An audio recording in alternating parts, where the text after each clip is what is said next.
People 90.3 FM. Welcome to Matters, and my name is Jude Ikami Jude.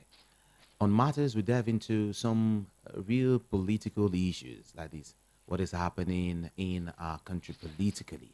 All right. I remember tomorrow is a very big day in the history. Tomorrow is 104. Yes, the 26th day in the month of May 2023 is going to be a very, very big day. And of course, hey, like I said, my name is Jude Ikami Jude. Before I get into these issues, let me also let you know that I have via Zoom the former commissioner of police. He's CP Chuksimwong. Like I said, he's joining us via Zoom. Let's bring him in now. Very beautiful afternoon to you, sir. Good afternoon to you and good afternoon to the listeners. All right, welcome on board. Before I come to you, CP, let me let everyone know, those listening to me right now, that we're streaming online. We're streaming on YouTube and all of our social media platforms are streaming. It means you can join the conversation like right now, okay? On YouTube, VOP 90.3 FM. Again, VOP 90.3 FM. We have a WhatsApp portal also there, 0700 903 9039 is the WhatsApp number where you can send your message. But on YouTube, you can also feel free to drop a comment just to write there. We have a couple of issues to just touch on this afternoon, and then we, on the other side, we get to listen to what you have to say about these issues. So we'll be touching these issues one after the other. Of course, already the president-elect is saying that he will not disappoint Nigerians. He is assuring Nigerians that he will never, never disappoint, the country. There's been a lot of speculations here and there, but then we'll see how it unfolds.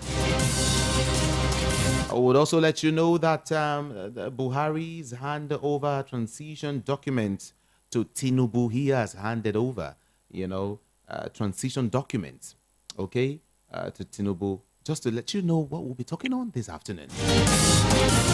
Again, DSS is saying that they have uncovered, plans to disrupt inauguration, this time in states. Yes, this time in several states. We'll find out how far, what's going on. And of course, Keyamo has come out to say that, that Minister of State portfolio is unconstitutional. The Minister of State portfolio, he says it is unconstitutional, and Nigerians are asking, why is this man coming out to say this at this point in time? But don't worry, CP would help us understand some of these issues. Okay, IPOP is saying something again. It said Nigeria will fail or fall rather if Kanu dies in detention. Yes, that's coming from IPOP.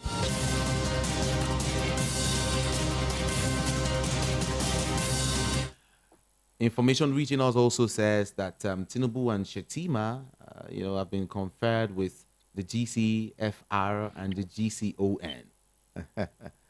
Okay. Or some will say, oh, that's a beautiful one. That's a beautiful one. And some will say, no. So soon, why the hurry? Well, I didn't know. Like I said, the CP would help us understand why it's like that. And of course, don't forget, Buhari is battling to cope with last-minute pressure. That's what he has come out to say, like, just not quite long.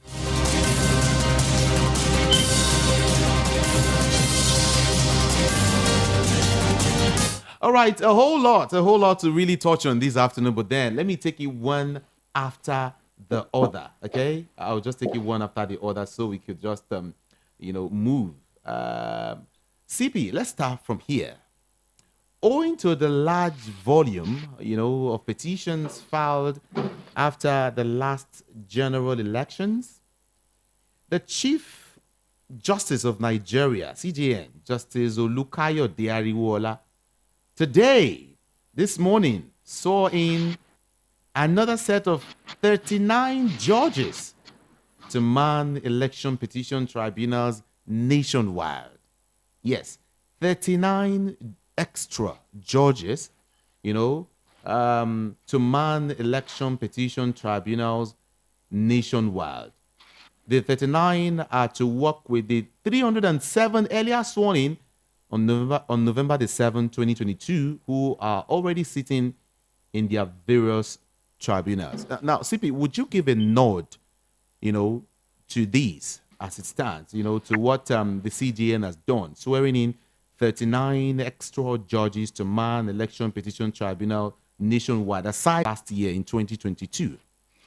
Would you give these a nod?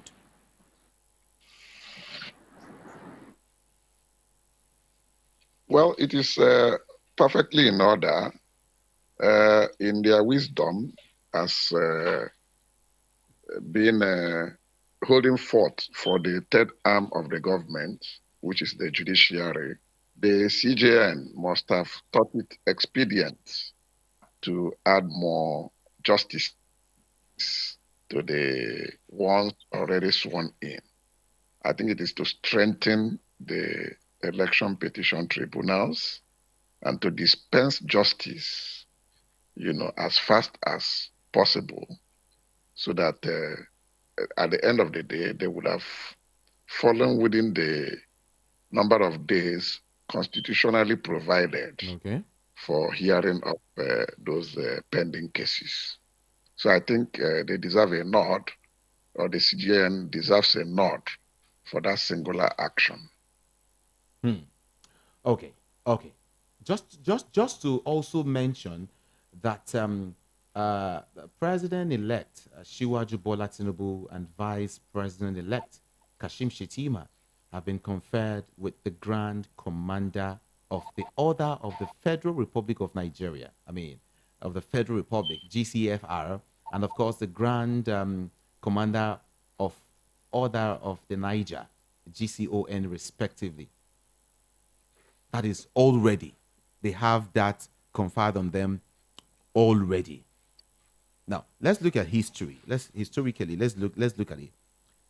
Has he been following this same trend? Has it been like this? Let's see. I want you to help us understand how it has been. No, that has been the standard. It has been like this in the past. So it is nothing new, and there is nothing strange about it. It is done few days to swearing in of the Commander-in-Chief and the Vice President of the Federal Republic. So there's nothing wrong in the thing coming at the time it has just been done.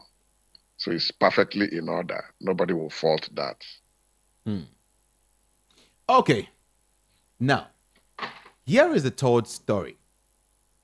I love the way you're putting it, but we're gradually getting close. The president has conferred, the national honors of Grand Commander of the Order of the Federal Republic of Nigeria, GCFR, and the Grand Commander of the Order of the Niger, GCON, on both Ahmed and, of course, Shettima. Now, but then the president is saying something. He said he has run a good race. So it is time to pass the baton to the incoming government.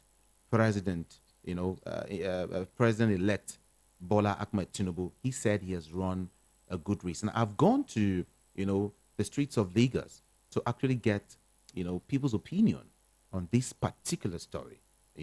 That's why I want to put it to you. I want to get to ask you, has run a good race. People have been asking, good race in terms of what actually?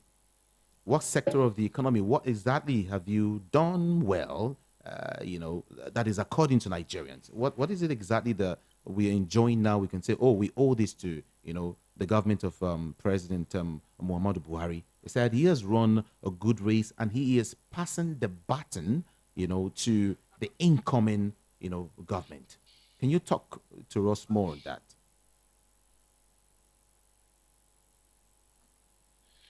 Well, he he has assessed himself, and I strongly believe that most Nigerians will really not like that. It wouldn't go down well with them. Uh, well, generally, it's like you setting an exam and setting an exam for yourself, passing yourself, assessing yourself, and telling people that you have passed. I think it ought to be the other way around. He would have allowed Nigerians to assess him Hmm. and then, award whatever marks or scores they feel like giving to him. It is not for the president, outgoing president, to assess himself that and tell you that he has run a good race. Okay. But having said that, he has assessed himself. Well, it's left for Nigerians to make their observations or comments in that respect. Just like you asked, in what area has he, performed superfluously to the extent of giving himself pass mark? Since he said he has run a good race. And A good race. A good race. yes, a good race, yes. And furthermore, what he said is like semantics. He didn't come out fully to tell you that these are the areas that he has concluded in passing that judgment of running a good race. Okay. There is somehow ambiguous. He didn't go into details. In other words, you cannot really hold him tight that he has given himself 100% in all ramifications. He only told you he ran a good race. So those who are interested should look for an avenue to get across to him to come out with details of what he meant by running a good race. I think that's my own view about that. Now, when I went to the street to get to hear from the public, a lot of persons mentioned the Nigerian air. You remember the Nigerian air? Yes, I do. Yeah, and the administration is winding up. In few days Yeah. now, it will be, would have a new president, and still we haven't seen anything like the Nigerian air. Maybe some persons call it work in progress. That it's still under whatever it is. I don't know, but then that's very very soon, very very soon. We would. I mean, the Nigerian air will kick off. What do you have to say about this? Well, a lot of projects are in different phases. Good number of times we are told that some projects are on the drawing board. Hmm.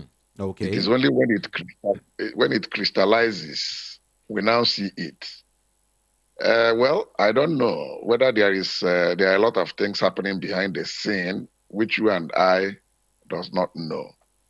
But I know that a good number of projects, especially like the one of this magnitude, Hmm. it goes with a lot of fanfare.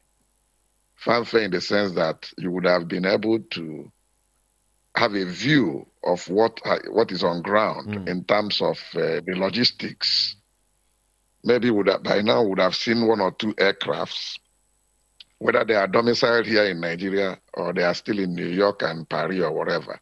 They would have shown us and also show us the logo as well as show us the offices where they Okay. will use to kickstart the new air project, airline project for the country. But from what we are hearing, we have not seen anything of such. So maybe the thing is still in the drawing board. They are still on the, working on it, working on the modalities, and they But are yet to the give big us question is, details. when will it come to reality? Because much have Well, been said about Nigerian air, Nigerian air, Nigerian air. When everyone is asking, will he come to reality? When will well, it become a reality? that answer is not for you and I or for Nigerians. It is for the people who are in charge of the government, who have the project at hand. Nigerians are only spectators. We are only watching.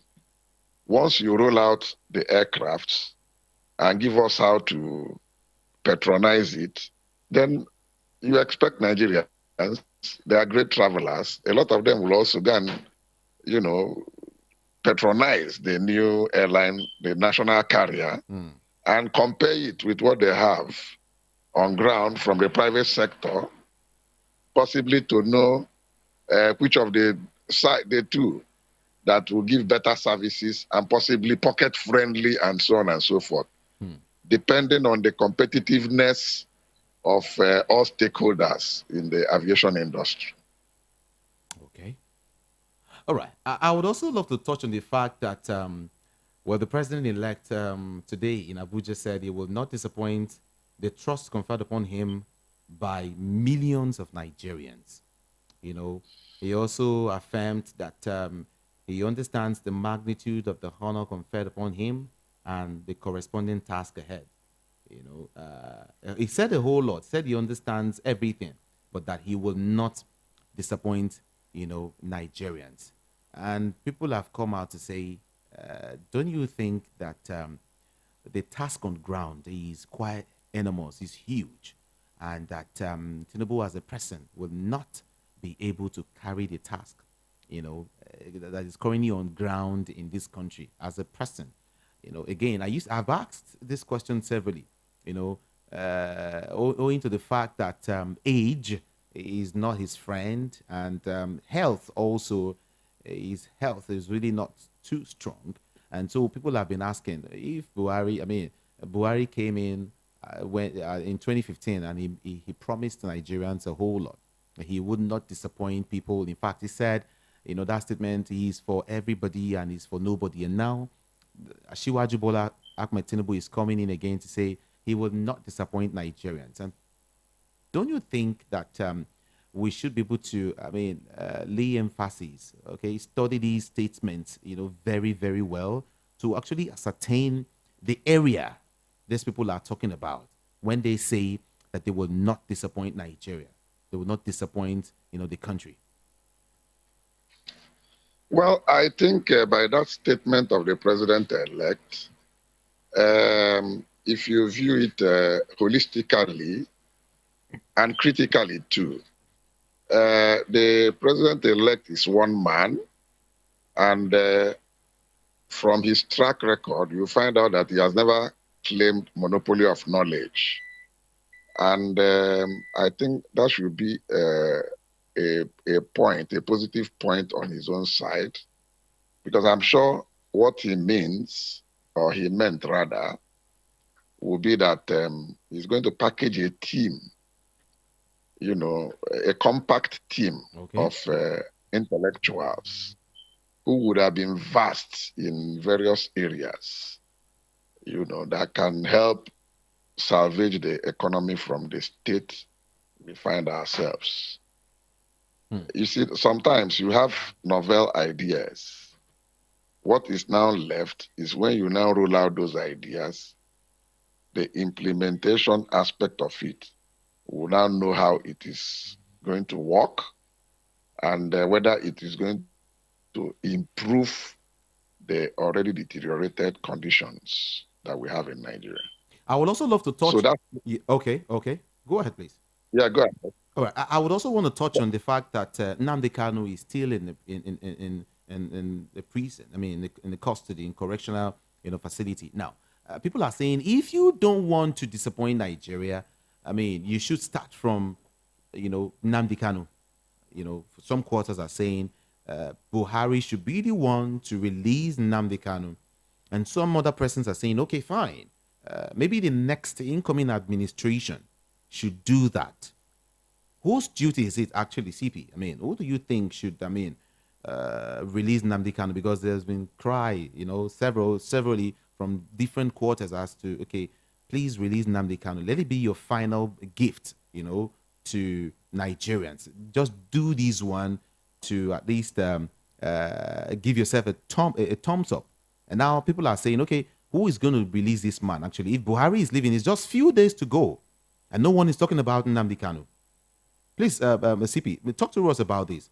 Is it the incoming administration that will be saddled with that responsibility, or the present administration?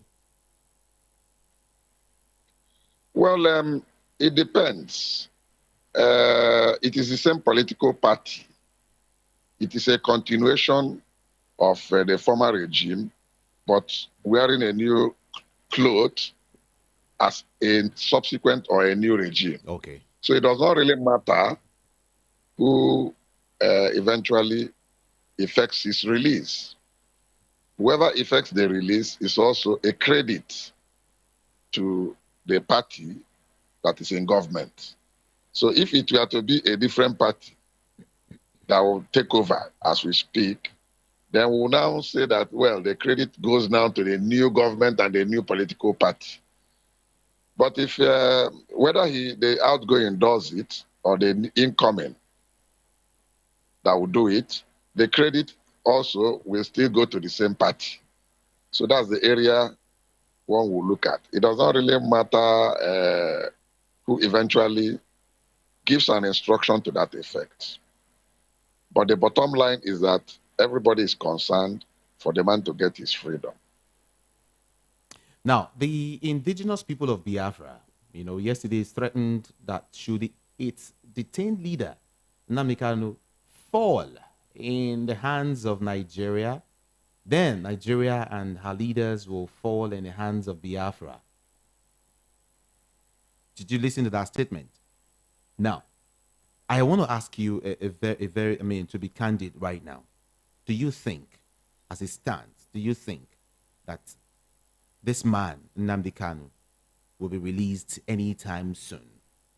Or maybe I should better put it, do you think this current administration would want to release Nnamdi Kanu before the end of the administration? In your candid opinion, Come again. sir, do you think that Nnamdi Kanu will be released before the end, or is it possible for him to be released before the end of this administration? Your candid opinions about this.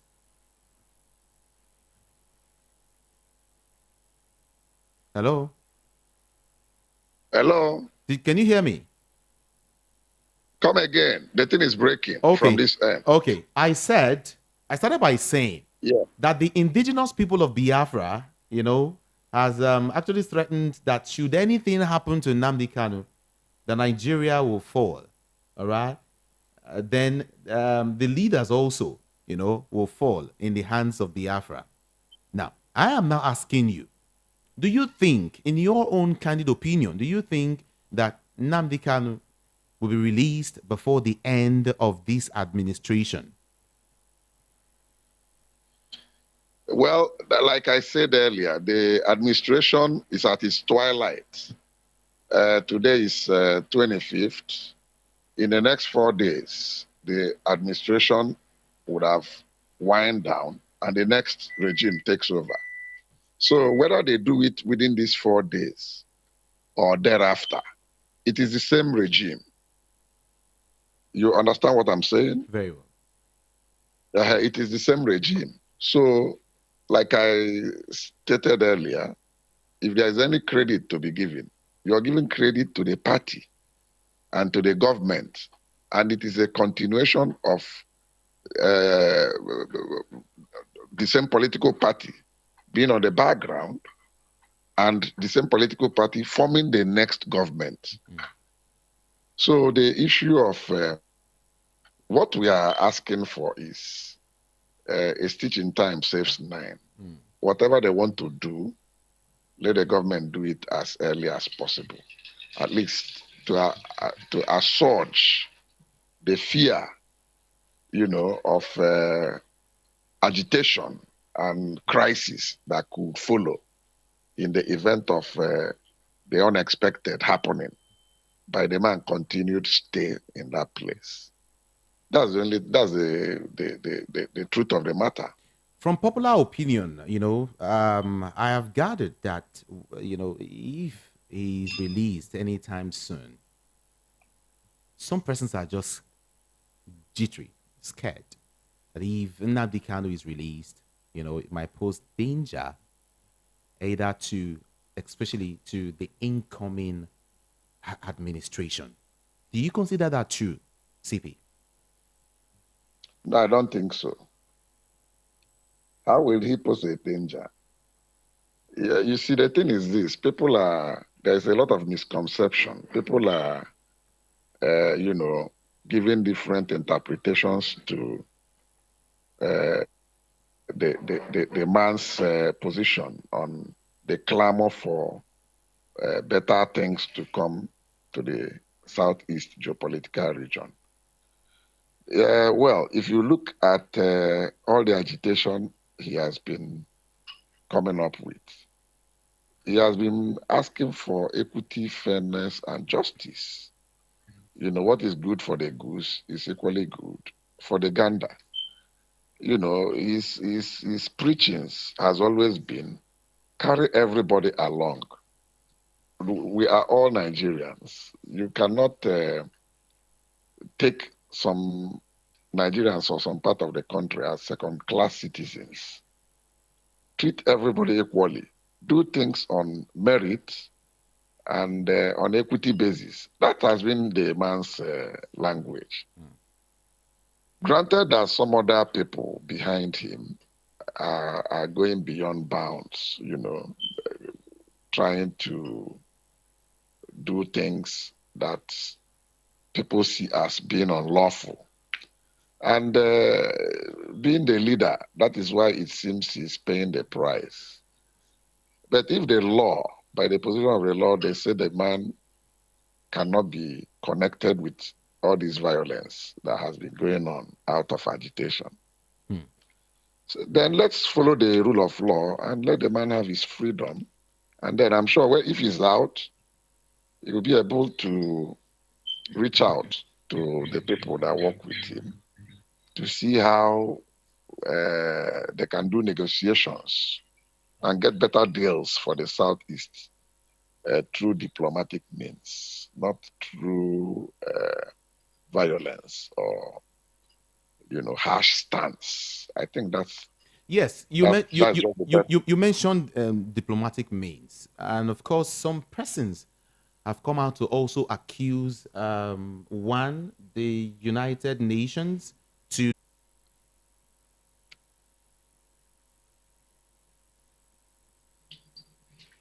Now, what are they expecting European Union and United Nations and ECOWAS and even AU, African Union, to do? That is expecting too much from those bodies. You think so? It is yes, I do so. It's our own internal affair. It's a domestic matter. There are more critical things that United Nations, European Union, African Union, and so on and so forth, ECOWAS, can come in. It is when the thing is beyond us to, resolve internally as a sovereign nation. So I don't think it has reached that point that some of those international bodies. All right. Now, CB, you will recall that the court has asked that this same man be released, but up until now, he's still in court for reasons we don't know. Don't you think this is one of the reasons why these persons are coming out to say at least the international community, should get to intervene and find out why the federal government is really not following, not obeying court orders on Nnamdi Kanu? Well, in judicial process, when a decision or a judgment is handed down or a ruling, there are other sides to it. it's a process.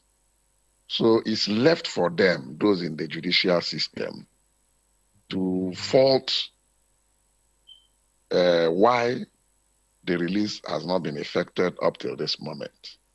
Because, in good number of cases, there are certain things that happen behind the scene you and I don't know.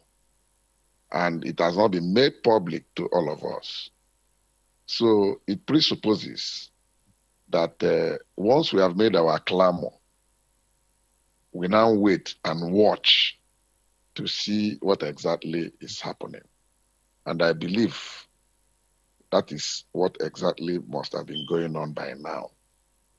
But I am hopeful, as well as many other Nigerians, that sooner or later, the issue will be finally resolved and the man will have his freedom. Okay, okay.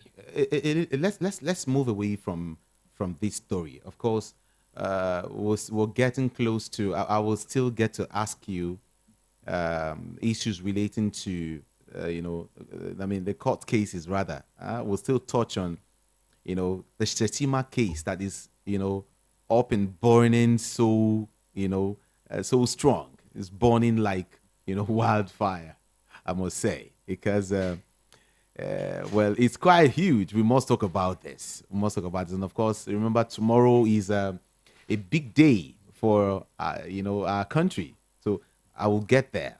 But before that, the Minister of State for Labor and Employment, Festus Keyamo, has called on the federal government to consider appointing different ministers to handle different, individual portfolios, saying that the post of Minister of State was a constitutional aberration. CP, a constitutional aberration. Remember, this same man is the Minister of State for Labor and Employment, and he is saying that the post Minister of State, that portfolio, all right, is a constitutional aberration. I mean, CP, help us understand what this man is talking about at this point in time. Well, it's unfortunate. It is this last minute he is coming up to raise that lacuna. That position of Minister of State has been in place since the past 24 years, since 1999. Nobody has ever raised any issue concerning the position of the minister without portfolio, or what you call Minister of State. It has been like that. So why is it that it is 4 or 5 days or barely 1 week to exit that the man will now be raising the issue? So you can see that I don't think he thought well before coming out to make such a statement. He would have made that statement when they offered him that position. And if the man were to be serious, he ought to have resigned his position from the first day they gave him Minister of State. Why did he sit there and was,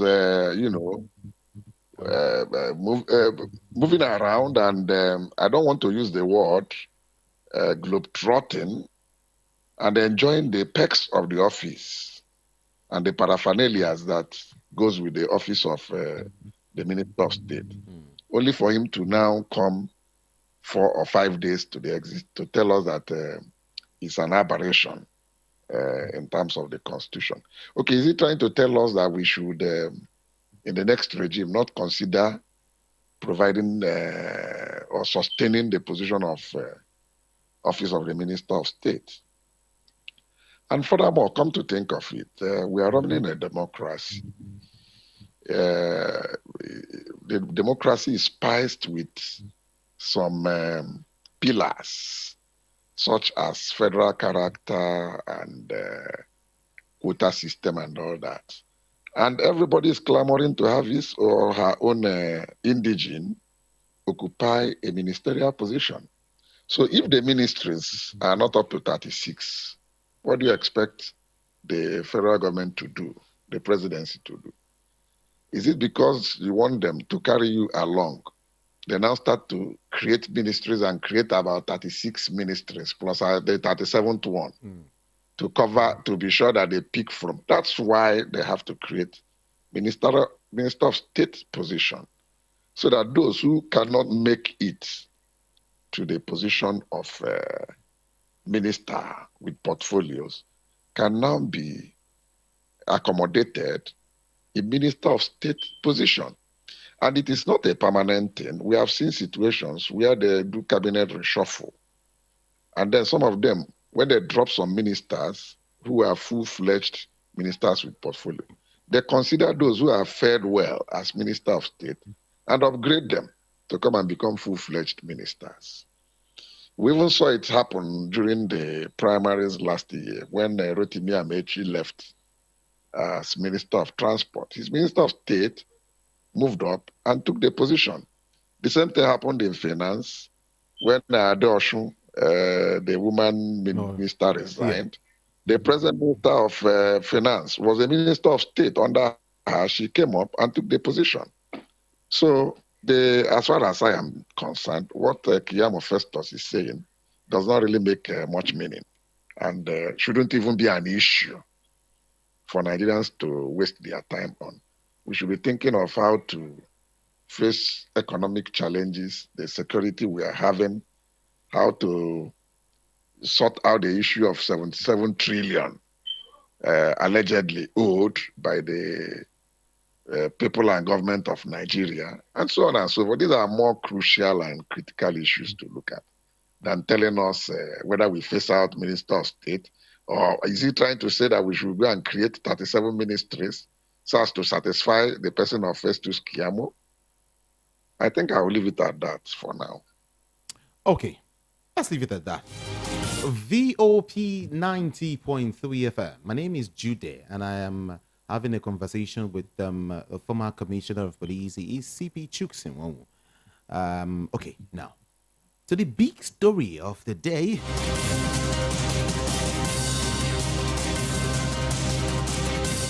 Well, the Supreme Court has fixed tomorrow, all right, for judgment on the alleged double nomination of course, Vice President-elect Kashim Shettima, filed by the People's Democratic Party. Well, the judgment, before now, all right, or before the presidential inauguration, will determine whether, Mr. Shettima will be sworn in as the Vice President-elect, the Vice President, or if his candidacy will be truncated. CP.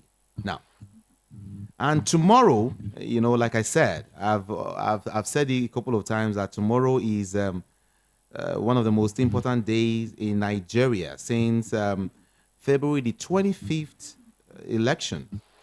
As millions of Nigerians are really not aware of what the case is like, at the Supreme Court. Now, one may ask what, the judgment is all about. Why is tomorrow that important? In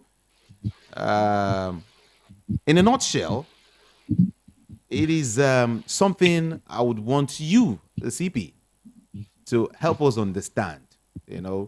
What tomorrow? Why is tomorrow that important? All right. Why is everyone clamoring? Why are we waiting for what's going to happen tomorrow? Please talk to us, CP.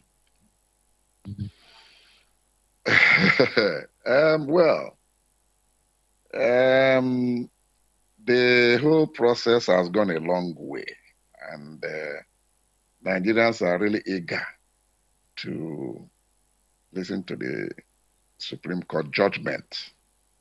It was supposed to come 2 days ago, and shifted it to 26th. So I don't want us to, be in a hurry on what the outcome of the judgment should be. I'm saying that because the judgment will surely come, So why are Nigerians very curious about it? They should wait. When the judgment comes, whatever it comes up with, we take it up from there. That's just my take to it. It is not something people should go and lose sleep or should bother themselves. Let us wait until the judgment comes out. Then we now know what next that will follow. Hmm. So Nigerians should not lose sleep over that. I still maintain that. I still repeat that position because when you look at it, there are two cases going on simultaneously. There is a presidential election petition tribunal. That one has a different subject matter. Okay. And then this one by the Supreme Court is also on a different, though they are interrelated. So let us not let the cat before the horse. Let's take it in sequence. Okay. Well, for those who are just joining, or some persons really don't understand, what's going to happen tomorrow. You know, tomorrow there's going to be a sort of a determination, or tomorrow will determine rather if the APC presidential running mate Alaji Kashim Shetima violated Section 35 of the Electoral Act 2022 by having a double nomination, which are presidential and Borno Central senatorial nominations, which the PDP said contravenes the provisions of the Electoral Act. Now, there has been precedents set by the Supreme Court in a similar case, like with Nwosu, Uche Nwosu of the Imo State, was asked to. You remember all of that story, right? Now, Yes, I do. let's fast forward. Do you see that? Do you think that will happen tomorrow? Do you think something like that can happen, will happen tomorrow? Well, as far as I am concerned, nobody can jump into a conclusion on what will happen. Let all Nigerians and people in diaspora exercise their patience. It is not too far from today. When we get to the bridge, we will now know how to cross it. Let us wait and let the Supreme Court sit and reel out their judgment. Then we will now know what next to do because they are the last bus stop in terms of this judicial process. So I don't see why Nigerians will be so concerned and be losing sleep. Are they the ones that are they the judges? They are not the justices of the Okay. Supreme Court. So whatever it is, you see, this thing is of national importance, and it is not a child's play. It is not something you just expect them to come out and just read out judgment like that. They have to go back and forth, cross the T's and dot the I's to be sure that whatever judgment they come with, you cannot fault it. So it is not, I mean, we shouldn't be bringing in emotions or sentiments into matters like this. Let us wait. Let them give us their point of view in terms of the legal position. Then from there, we'll now know what next to do. What I'm saying is, I still want to break this down. A whole lot of persons have been talking about this, really, because it directly, not even indirectly now, directly affects them. You know, citizens. I'm talking about now. A whole lot of persons have been talking and giving their own sides, analyzing this. Even in the bosses, you see people talking about this same issue. In the markets, malls, and places. Even amongst friends, people argue a whole lot. People have their own different opinions, as to what will happen on whether Shetima has any hope of dodging this case. Now, I am throwing it back to UCP. Do you think that Ahalaji Kashim Shetima has any hope of dodging this particular case, as it were? Because if Uche Nwosu, was sacked, then what about this one? How do you think, what do you think will happen to this particular case? Well, number one, I am not a justice in the Supreme Court. So I cannot tell you vividly that this is the direction the thing will go. It is those of them in that sanctum sanctorum that have looked at all the sites. Even if you ask them, and none of them will even open his mouth to give you an idea of what the outcome will be. So why do we have to bother ourselves or bug our heads? And at the same time, I'm sure the vice president-elect it may not even change anything. So the most important thing is to sit back. I mean, sort other things that are more important out, since you have absolutely no control over this. And then wait for the judgment to be read out tomorrow. And I want to also, at this point in time, address one other issue. All right. Even if the judgment comes out and it does not go the way many of them are thinking, they still have another window. There is a presidential election petition tribunal that is ongoing. They should then focus on that other one, which will go after the swearing in on the 29th, and will go the whole hog. So it's not something that if tomorrow's decision is either favorable to them or favorable to the adverse party, that one will be a turning point completely. Let us wait first till we get there. Let us wait till we get there. Now, I have actually spoken to a few, vibrant lawyers, and their positions are that, Shetima has no hope of dodging this case. And with all the facts, of the case on ground. Now, a couple more lawyers, I asked for, a balanced opinion, are undecided. They feel that it can go either way, since the confidence in the Supreme Court is given the right and expected legal judgment in the political space, has been warning for a couple of years now. Now, if the Supreme Court rules on Friday, that Shetima actually violated the electoral law, it will mean outright disqualification of himself and Bola Ahmed Tinubu. I hope you're aware of that, CP. Very, very much aware of that. Again, you see. Good. Go ahead. Again, I ask, do you see this coming? Because, see, for Nigerians, tomorrow's sitting is like everything to some persons.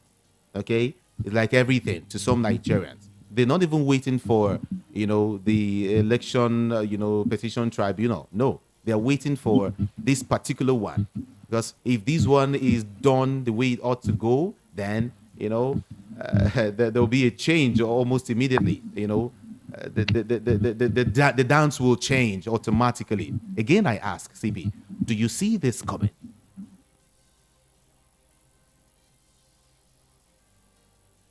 Hello?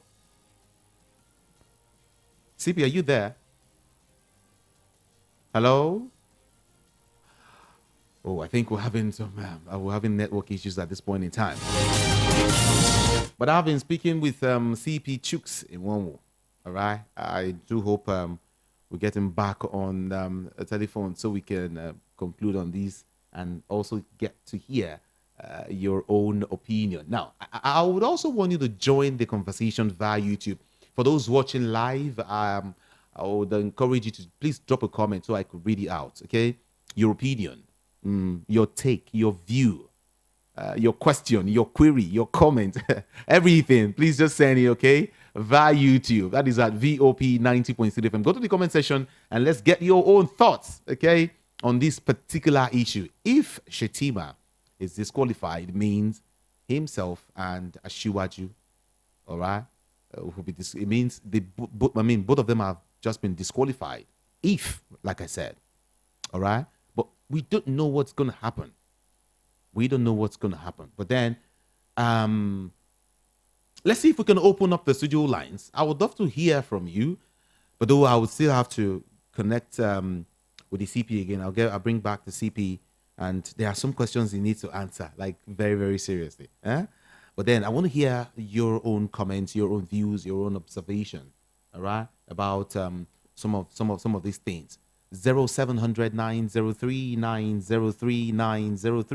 is the number to call. The WhatsApp number is also there. You can send your comments via WhatsApp.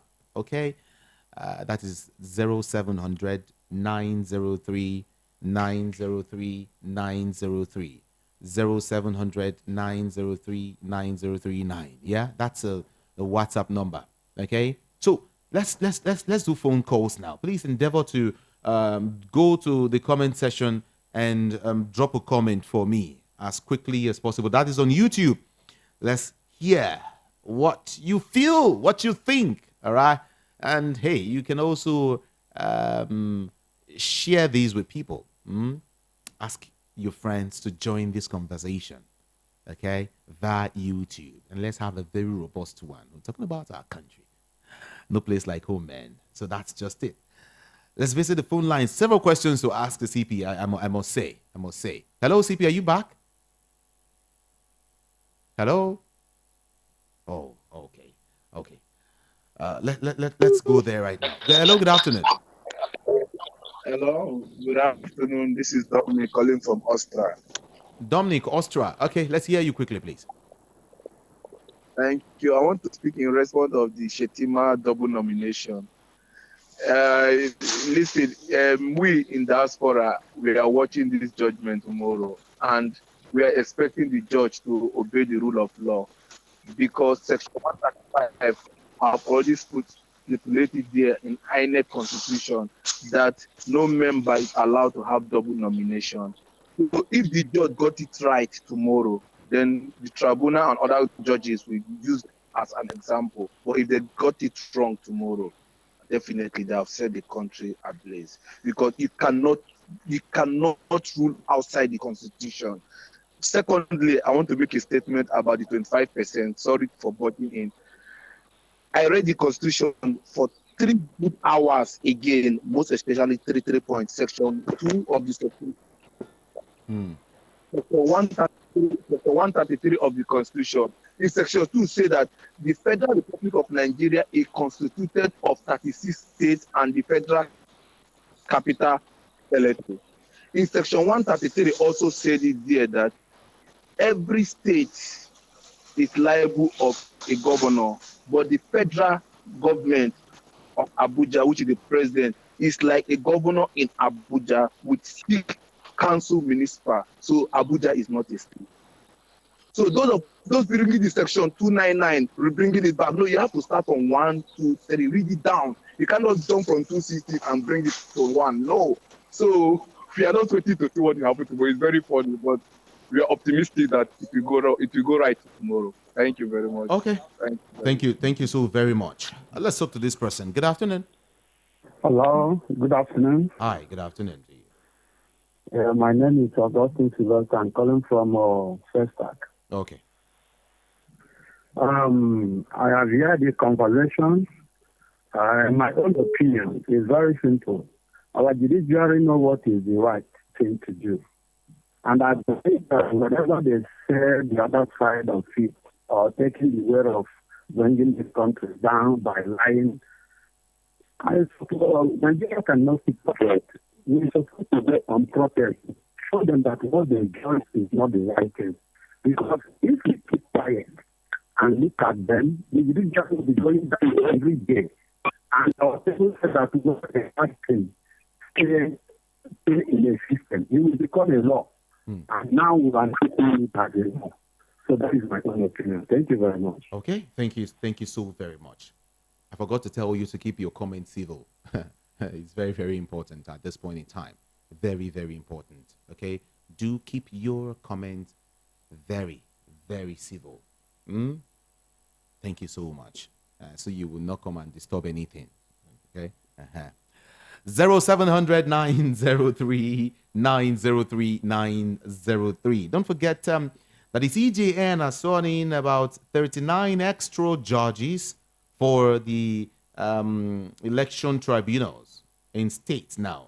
And of course, the DSS says it has uncovered plans to disrupt inauguration in states. Ah, okay. We'll get to find out what's going on actually. Yeah, I think I need to bring the CP back on air. Seriously, we're having issues with connection this time around. But then let's try again. 0700 903 903 903, is the number to call. 0700 903 903 903. Can I touch on some messages right now? No, let's talk to the CP. He's here now. Good afternoon, Zaya. Hello? Yeah. Okay, beautiful. You were saying something actually as to, this issue of the disqualification, rather, that if Shetima goes, then Ahmed Bola Tinubu would also go. There was something you were saying. I didn't quite get that.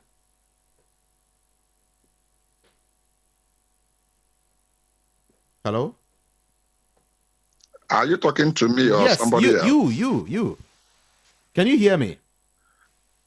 Yeah, I'm hearing you clearly. I said you were saying something, all right, before we had the interruption. I didn't quite get that.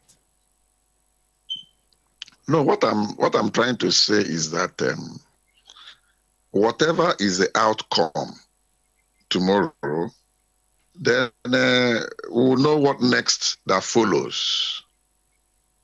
Okay. That in summary, is exactly what I was driving at. Okay. It is not something people should be very anxious about. Let us wait till the judgment comes out tomorrow. Then the system will know how to move forward the nation. Whether it favors the plaintiffs or it favors the defendants. Okay. Before I let you go, CP, I want to read out a document. I think another media organization also said this. All right, that is okay. I can call them, our sister station. They actually said that the idea, there's something that some persons are actually planning for a public holiday tomorrow to make sure that the section didn't hold, the court, section didn't hold. Did you also hear something like that? Well, those are rumors. It is unfounded. In the rumor mill, people can come up with all sorts of imaginations and ideas. Now, if there will be a public holiday, on what grounds or on what basis? The government has not come up to say anything like that. The only bit I saw is the federal government, not necessarily the federal government, but the planners of the inauguration committee in the area of security. They came out with a position that from 2 p.m. tomorrow, they will cordon and close up the areas encircling the Eagle Square, which is a normal thing they do in all inaugurations, just for security purposes. I think they've done that already. And it will remain like that till after the inauguration on 29th. They use it in diverting traffic to go and use other alternate routes so that they cannot compromise, or it should not compromise the security at the venue, knowing fully well that it is not only Nigerians that are coming there. Other diplomatic missions and some presidents of other countries would likely grace the occasion. So they don't want a situation where security will be jeopardized or compromised. As a matter of fact, Nigeria is not the only place things are done like that. In other civilized climes, even the time King Charles III was installed, they did the same operational order to secure the whole of the Westminster Abbey down to the Buckingham Palace and the whole of that area of London. You know, I'm sure starting from Westminster Bridge and so on and so forth. They used massive police deployment to cordon, including some military personnel, to cordon those places. So that of Nigeria is not an exception. So if they have such plan, that does not mean public holiday. So it does not stop offices to function. It does not stop the courts to sit. So I don't know whether that is what Nigerians are, presupposing or thinking that that is what they are going to call public holiday. The federal government has not declared any public holiday for tomorrow. And that is the way it is up to this moment. Now, let's say the way it is now, all right? Because here I love, balanced analysis. Now, if, for instance, the judgment tomorrow, all right, doesn't favor Kashim Shettima, for instance, if it doesn't favor Kashim Shettima, then it means that there's going to be an extension of this particular government. Is that what it is, CP? You see, I don't work on assumptions.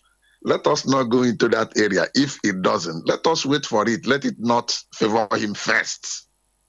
Then it is now left for the system. You know what? Why I asked this? There's been these,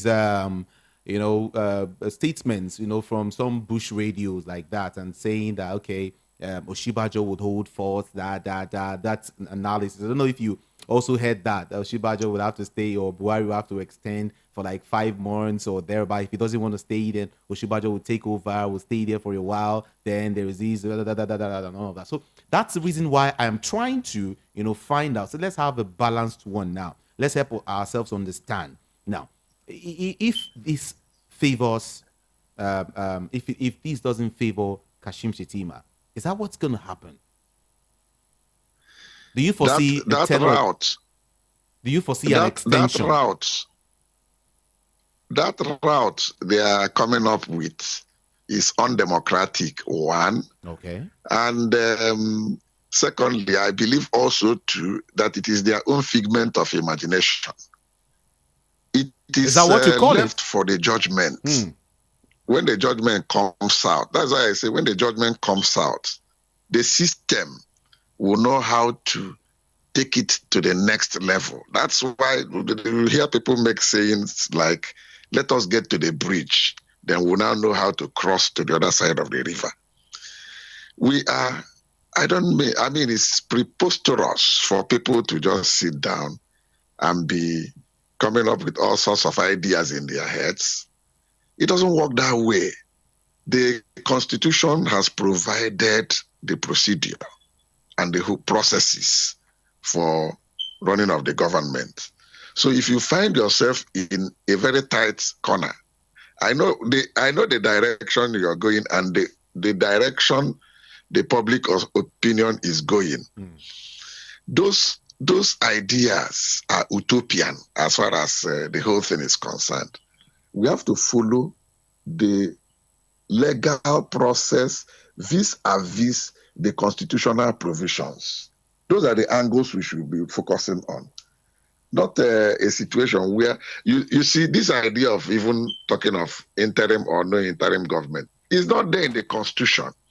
Okay. It is an aberration. Okay. The issue of interim was a concept of military dictatorship, maximum rulership we had in the 90s. The situation has changed. The template is no longer the same. So let us wait for the judgment to come first. After that, whatever will follow would unfold. That's why I'm saying that Nigerians should throw emotions aside they should throw sentiments aside. There are other areas I could have analyzed further in details. I know the direction you're going, and I know Please the do direction help us Nigerians understand. are thinking. I just want, a robust conversation. I am not Yes. for or against anyone or any party, no, but I just want a robust, conversation. So you can go any route, please. I understand you absolutely, and two of us are on the same page. We are analyzing. But you see, this analysis has an extent it will go. We'll put a break there.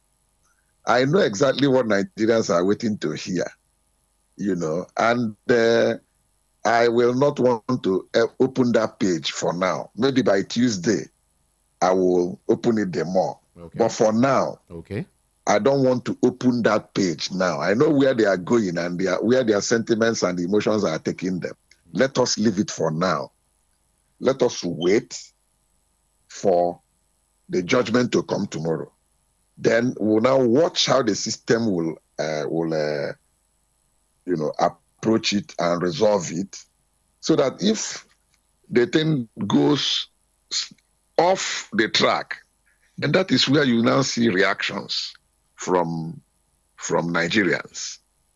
I'm not talking of going into demonstration or something.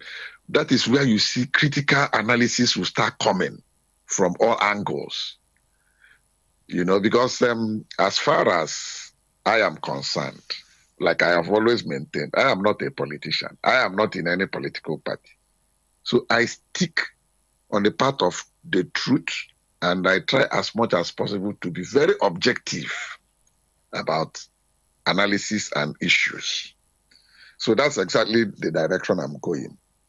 Let us not be swayed by emotions or sentiment. Let us wait and get the contents of the judgment if it comes up tomorrow. Okay. Since you've chosen not to go that direction, maybe I should take you to another direction, if you don't mind. The Department of State Services has disclosed that, some elements are planning to disrupt the handover ceremony in some parts of the country. According to the DSS, these elements plan to undermine the efforts of the security agencies as well as cause panic amongst citizens. Now, they are re-echoing that again. CP, you are, a security personnel. And that's why I am, saying this again. I'm reading it out again. Do you see this happening? It's just a few days before, May the 29th.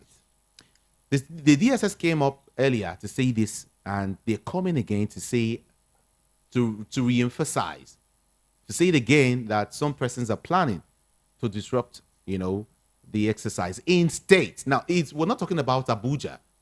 In some states, some persons are planning to disrupt. So please help us understand that it's somehow, this ceremony is going to hold in Abuja. And here with DSS is saying that, in some parts of the country that, some persons are planning to disrupt the handover ceremony. That's why I really want you to help us understand what they are talking about as a security personnel also. Well, from my experience in the security system of the country called Nigeria, this alarm is alarmist for any agency to come out and say that some people are planning to disrupt inauguration. Which inauguration are they referring to? Is it the one in Abuja? Or will you be disrupting it in maybe in Calabar, or maybe in Asaba, or possibly in Ekiti? Is that what they are trying to tell us? If they have concrete facts, let them tell us that they have arrested ABCD, who are the leaders of, the group of persons planning to disrupt. And then they will bring out facts and figures to show us evidence of why they have arrested those people. Whether they have documents electronically or in print showing details of the way they are going to do the disruption. It's not a question of coming to be trying to create unnecessary apprehension amongst the citizenry and telling them that some people, who are the people? Let them come out and tell us who those people are. Why would they know those people and they have not made arrests? Let them tell us that as they speak, that they have arrested some persons. It's not just going to pick anybody on the street. Get us concrete facts for you to come out to make such claims and such pronouncements. It is being very unfair to Nigerians. I mean, we have passed that stage and that level. Let them come out concretely with those facts. Let them bring out the facts and figures, even if it is 3 or 4 or 5 people. Tell us what they have done. Tell us how they want to truncate it. Who are their foot soldiers? Okay. How have they mobilized the people that will join in causing the disruption? From which flank are they coming? How are they going to do it? I mean, we are not babies. Nigerians have passed that stage where you come out and tell us any story and we buy it or take it home, So let them do other things that will help move security system forward. CP, what I should expect them to be thinking or talking is how to be proactive in terms of having insurgents and having criminality of all dimensions. That's the area I expect them to focus on. That every day they'll tell us some people are planning to disrupt inauguration. Who are the people? Where are they coming from? Okay, now, before I let you go, let me just drop this. Don't you think, we're still saying the same thing now, don't you think it's just a way to get to threaten some people, make them feel like, the DSS is up and doing, just to scare, okay, that's the word, scare some people, because according to the DSS, some persons are planning something to disrupt, the handover ceremony. Don't you think it's just a way to a plot? It's just a way to scare, the public, just scare some persons who, just create some level of, should I call that awareness? Just to scare people, as it were. Anyway, you may be right in a way too, probably to scare people, and at the same time, for them to justify the taxpayers' money that is being, paid to them. Why are you bringing taxpayer money into this, CP? Why are you bringing taxpayers' money into this? Sorry? Why are you bringing in taxpayers' money into this? Well, salaries, where is it coming from? It's taxpayers' money now. It is taxpayers, it's your money and everybody's money that is used in paying them salary. You might want to adjust the camera. We can hardly see your face. Oh, beautiful, beautiful. Can you see me clearly? Yeah, better. Okay. Yeah. Now, what I'm trying to say in essence is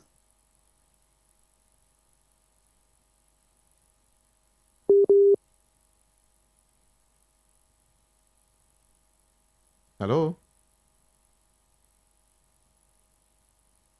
CP, are you there? They're using paying them salaries and allowances and extra code and so on and so forth. So maybe some of them are doing it to justify that end of month payments by way of wages and salaries that they are getting. If they don't come out to raise some dust, it will look as if they are not working. So it could be part of it. Or it could be part of, a way of trying to shake the public, to shape and shake them up so that everybody will just maintain some level of sanity and sit at his comfort zone and be watching what is happening. Maybe that could be another reason. Okay. Thank you so very much, former Commissioner of Police, Chuks Iwonwu. Thank you so much for talking to us today. Thank you very much for listening. Okay. Of course, we'll have you again on Tuesday. Thank you. Do have a beautiful day today. You too. Yeah. Thank you. Voice of the People, 90.3 FM. If you're listening to me right now, it's your turn to tell us what you feel about this. And if you're watching via YouTube, please feel free to get to the comment section and drop your comment so we can read it out in real time. Okay? Thank you so very much. Let's do this together. It's our country, like I would always say. But then, if you must call in, endeavor to keep your comments very, very civil, to avoid some kind of things I don't like. Okay, be very civil and be as brief as possible. I like it 60 seconds. Yeah. 0700 903 903 903. That's the number to call. 0700 903 903 903. I just want to take a few more calls, if possible, before I wrap up the show this beautiful afternoon. Yeah. 0700 903 903 903. Okay. Let me start from here. Good afternoon to you. Hello, good afternoon. Hi, good afternoon to you. Yeah. Nelson calling from Lagos. Okay, quickly please. Okay, I commend the CP. The CP stand is very sound. So Nigerians should not emotionally delve into the whole thing. So they should allow the judiciary to decide, the judge to decide. So when they pass their judgment, then we can pick it up from there. And one other thing that we need to know is whichever way the judgment is going to the pass, God will help us to survive. God will help us to succeed. All right. So we should not raise any form of chaos or start going on. If we die, the country will continue to move on. Yes. Thank you. Storm the streets to disrupt the whole thing. The country will continue. So we should just stand what the DCP said. Right. Like we should just wait until the judgment is passed. Thank you. Thank you, sir. Thank you so very much for talking to us this afternoon. Hello, good afternoon to you. Yeah, good afternoon. Can you hear me? Yes, I can hear you. Good afternoon. What's your name and your location? Yeah, my name is Chips. I'm calling from the UK. All right. Quickly, let's go. Yeah. I want to contribute on the court tomorrow, and of course the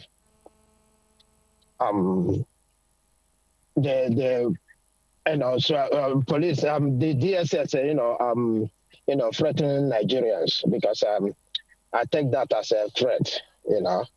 The DSS has nothing to show. In fact, if anything, they are afraid of Nigerians, and they will continue to be afraid of Nigerians because they know they are not doing the right thing. And it's the same case with the court.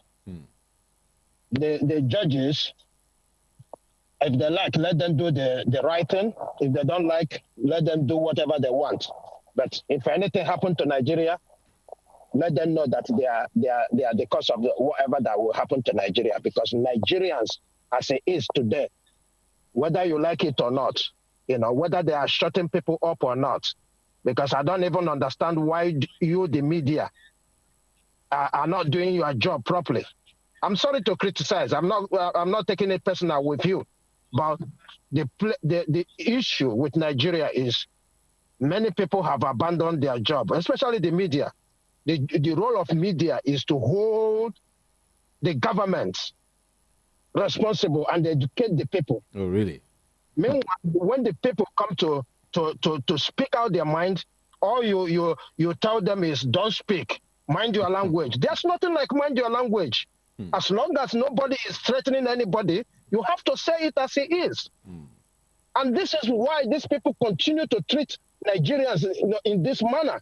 Because each time it's either leave it because he is an elder, or don't do it for national interest, for national unity. And the people are dying, no justice, no nothing, and you're talking about national unity.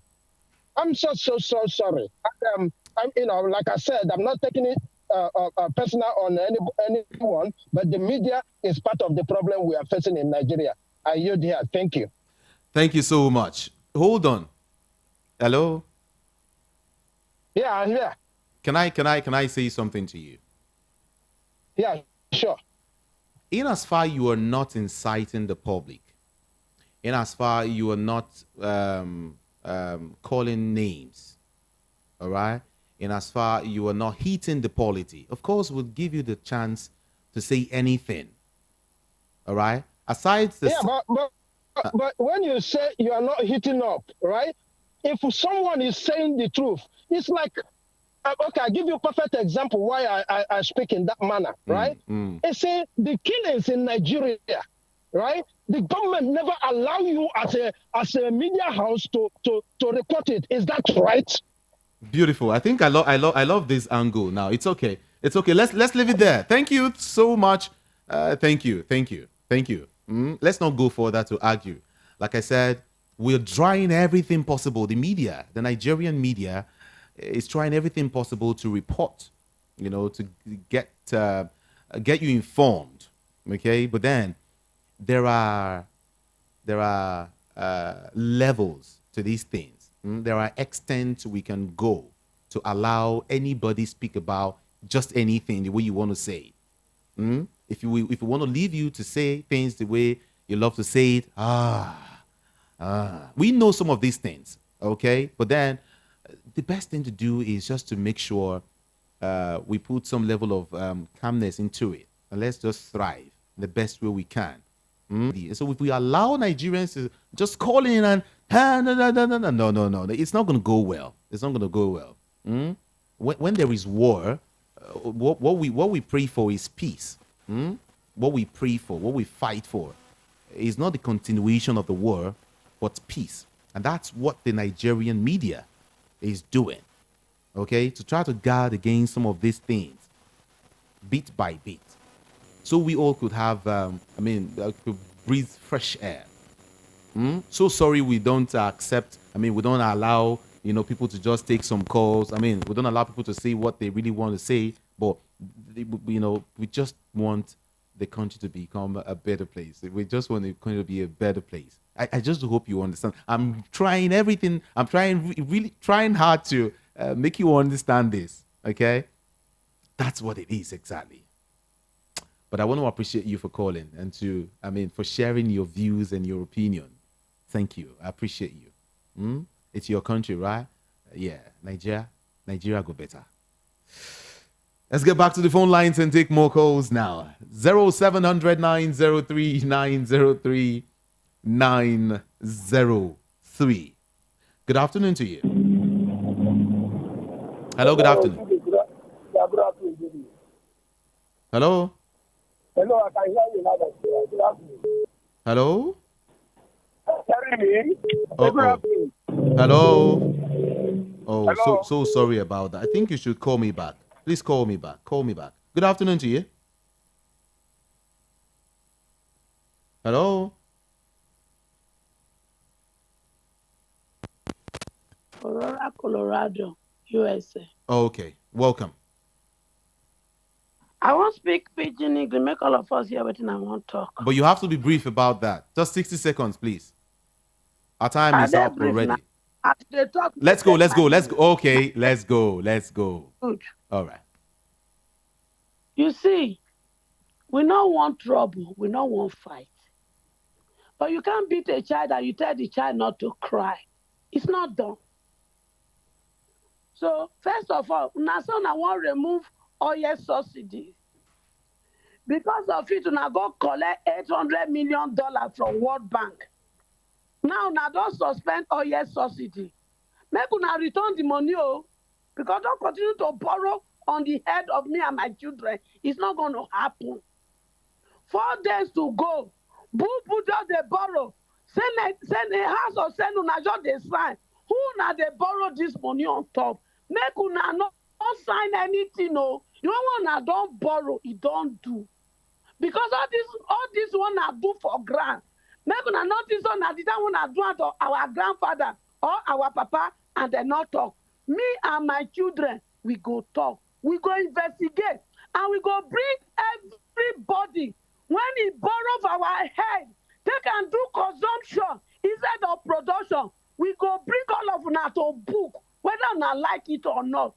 If Nigeria not give us justice, me and my children go drag all of una to the International Court of Justice.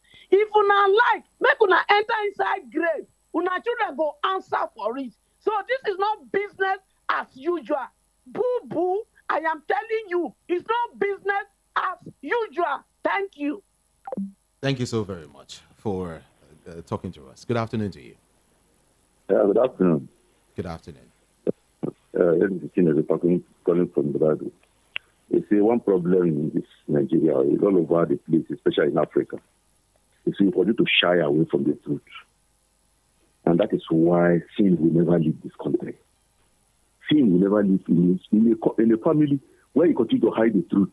Don't talk. If you're going to fester, you're going to do something evil.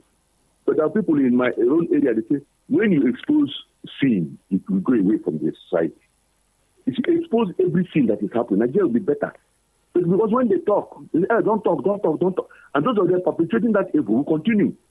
Call a spade, and that very person perpetrating that evil will cease from it. That is how to correct it. So what we are saying in essence is that when the truth comes up, let's speak out that this is the truth.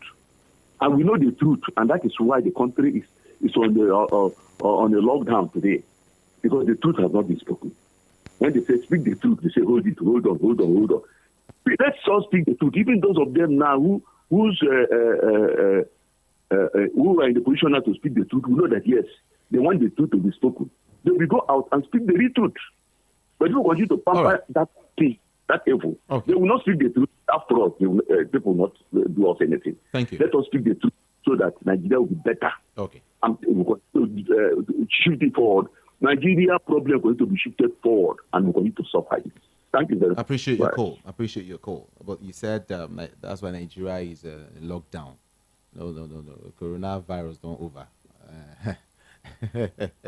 We're not in lockdown anymore, okay? You can go anywhere you want to go. If you're still at home, please come out. Take a walk to the studio. I'm here. Good afternoon to you. Just teasing anyway. Good afternoon. Yeah, thanks for the good work you're doing, my brother. Thank you. Yeah, this is your man, Malam Adam, like Cameroon. All right. Let's go quickly. We don't have time. Yeah. You see, whatever has happened yesterday is gone for yesterday. We're looking for today and tomorrow. Understand me? In life, we learn to lose sometimes again. Sometimes you don't expect the result you plan to come the way it is. The new government taking place on Monday, we all pray for success. And some of us will be angry, but some of us are looking for better Nigeria. Understand me? But all things doesn't matter. If we eventually want your candidate to win and being God is pleased, I want people to understand the plan of 2027. It's not a time to come on air to feel like the world is coming to an end. Like I see what you succeed. Let Fatima succeed. Let Nigerians succeed. I love you so much. God bless you. Thank you so much for talking to us. Like I said, always keep it 60 seconds. Okay, I appreciate that call. Okay, let me see if I can take maybe 2, 3, or 4 more calls. Like, you should be as brief as you can, as possible.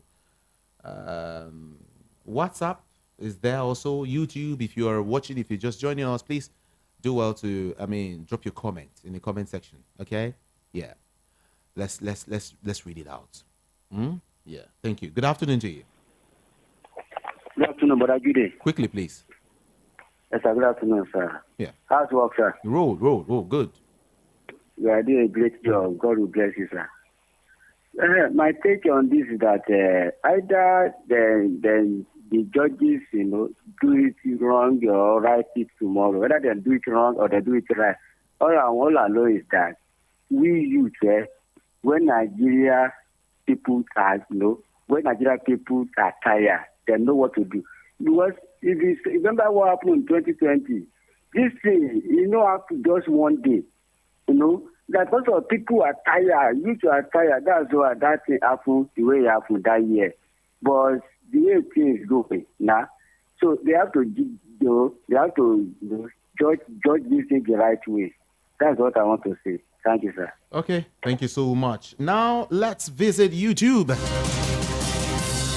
All my YouTube friends, welcome on board. Let's now read some of your comments now. Peter Abayomi Ali says Nigerian justice can't be predicted when it comes to taking decisions on politicians. Well, I quite agree with the CP. Let's wait till tomorrow. So he said.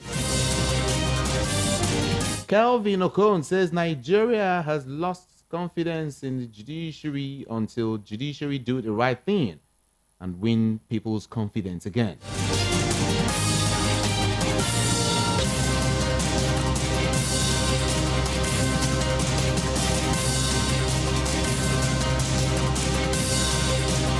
Well, a whole lot of comments there. Some of them are so very unreadable. Like I can't even read them. Huh? Just keep dropping your comments, and let the conversation continue. Okay, so let's see if we can we take just one more call and we're done for today. Good afternoon to you. Hello. Good afternoon. Good afternoon. Quickly, please. How are you doing? My name is Ezra Chinonso. All right, quickly. Let's go. Yeah, I hear that tomorrow will be public holiday. Is that no, sir. No, at all. No. It's not. So the High Court will go. Yes. Supreme Court will go tomorrow. Yes. All right. That's good. Thank you very much. It's time to go. The Supreme Court. I mean, there is nothing like public holiday tomorrow. Please. Let's let you know now. Don't get it twisted. Okay. But my name is Jude Ikami Jude on social media, Instagram, Twitter, all of them. Ikami Jude. IKAMIJUDEH. Ikami Jude. Let's talk more there, okay? Hit me up. Let's talk. I'll be here tomorrow. In fact, as the court is sitting, me, I will be sitting here. I'll be here. I'll be giving you back-to-back information that you need. I'll be here. So join me again tomorrow. My name is Jude, and this is VOP 90.3 FM. My job here is done. It's time to go. Good afternoon. Good afternoon to you.